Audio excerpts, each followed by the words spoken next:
2011 సంవత్సరంలో 84 సంవత్సరాల హెన్రీ మొరెల్లో అనే వ్యక్తి ఆరిజోనా ప్రాంతంలో ఫీనిక్స్ అనే నగరానికి ఉత్తరంగా ప్రయాణం చేస్తూ ఉన్నాడు. నిజానికి ఆయన వెళ్ళవలసిన మార్గం ఒకటి, ఆయన వెళ్తున్న మార్గం ఇంకోటి. ఆ విషయం గ్రహించగానే అతను తన కారుని వెనక్కి తిప్పడానికి ప్రయత్నించాడు. అలా చేసే ప్రయత్నంలోనే అతని కారు వెళ్ళి పక్కనే ఉన్న గుంటలో పడిపోయింది. అతను ఎంతో ప్రయత్నించాడు, కానీ ఏమాత్రం లాభం లేదు. కారు బయటికి రాలేదు. చుట్టూ చూశారు, జనసంచారం ఏమీ లేదు.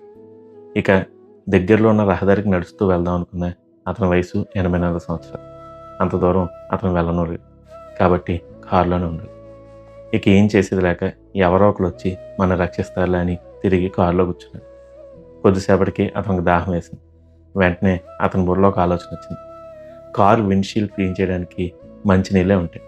సో ఆ నీళ్ళు తాగడానికి మంచివే. సో ఆ ట్యాంక్ ఎక్కడుందో గుర్తించి అక్కడ రాయితో బదులు కొట్టి ఆ వాటర్ని కలెక్ట్ చేసి దాన్ని తాగడం మొదలుపెట్టాడు. ఇదిగో తనకి రోజు ఊసిపోవాలంటే ఏదో పని చేస్తూ ఉండాలి. ఒంటరితనాన్ని అధిగమించాలి. దీనికోసం ఏం చేద్దామని చెప్పి కారు అంతా వెతికితే కారులో అతనికి కారు మాన్యువల్ దొరికింది. దాన్ని మొత్తంగా చదివేశాడు.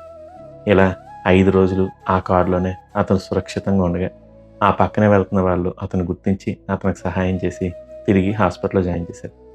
వైద్యులు అతన్ని పరీక్షించి ఆశ్చర్యపోయారు. ఎందుకంటే అతను చాలా ఆరోగ్యంగా ఉన్నాడు. 84 సంవత్సరాల వ్యక్తి 5 రోజులు ఒకే కారులో కూర్చున్నాడు. అతనికి డిప్రెషన్ రావచ్చు, భయం రావచ్చు, ఏదో ఒకటి రావచ్చు. అయితే ఏమీ రాలేదు. అతను చాలా ఆరోగ్యంగా ఉన్నాడు. కారణం, అతను బతకాలి అనుకున్నాడు. అతనిలో ఉన్న ఆ బతకాలి అనే దాహం అతను బ్రతికించేసింది. నా రోజు గడవాలి అనే దాహం అతనికి ఒక కారు మాన్యువల్ దొరికేలా చేసింది.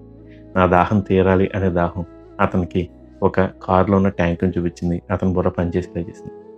చూసారా, మనిషికి దాహం ఉంటే దానికోసమే అతను జీవిస్తూ ఉంటాడు.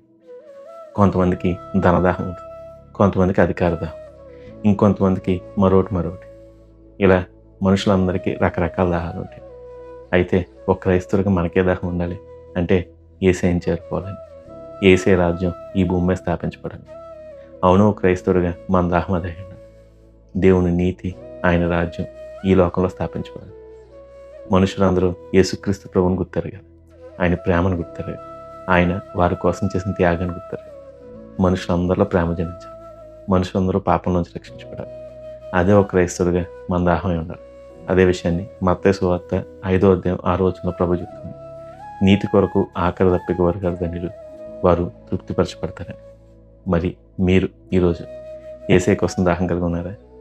అయితే నమ్మండి, ఆయన తప్పక మీ దాహాన్ని తీర్చుతాడు. God bless you. Have a blessed day.